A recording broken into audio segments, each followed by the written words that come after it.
In this video we're going to talk about printing with Thermofax screens. These are the 3 screens we're going to work with. These were done for a trip we had planned for May of this year, which we're not going to be doing now, but we do some printing with them anyway. They were designed by my sister, Donna Mercer. The first one is UK in May 2020. This is the design, and this is the screen. These screens have a little bit of a rough side to them, and then a very smooth side. The smooth side goes against the paper or the fabric, and that's why they're labeled there on the front. The second one is thistles, and the third one is a repeated version of the thistles. And again, we have a screen there. So those are the screens we're working with.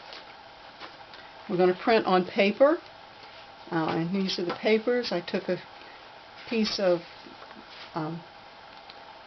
multimedia paper and cut it down to 8.5 by 11 so I could run it through my printer, and printed the logo on the bottom of it and also the description.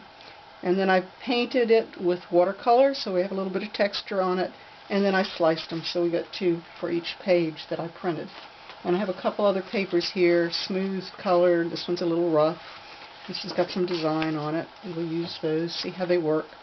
And then we have some journals that we made up for UK in May, and on these I'm just going to print the first page. These will probably be used for sketching, maybe for doing the series in May of 2020. So that's the papers. And I also have fabrics already cut to work from, and I'm going to try printing on these different fabrics. I'm not sure what I'll do with these. They may wind up in little bags or a small quilt.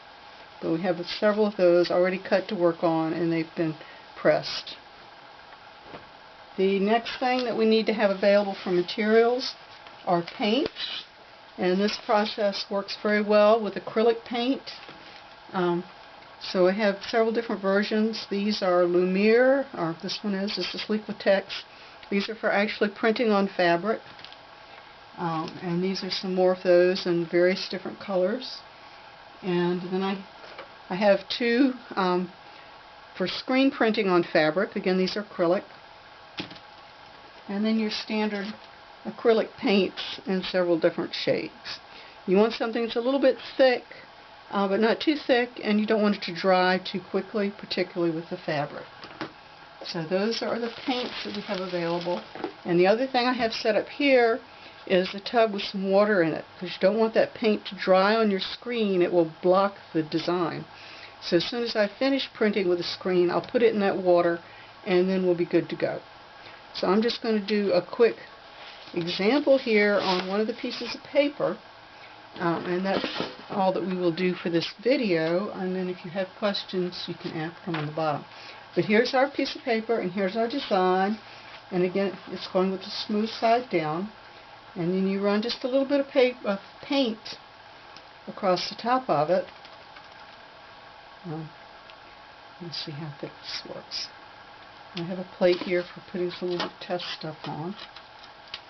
That one's a little thin, but we'll try it and see how it works. And you run a line across the top of your paint, and then you use a scraper to scrape it down through that screen. And you might want to do it a couple times to make sure you get good coverage on the screen.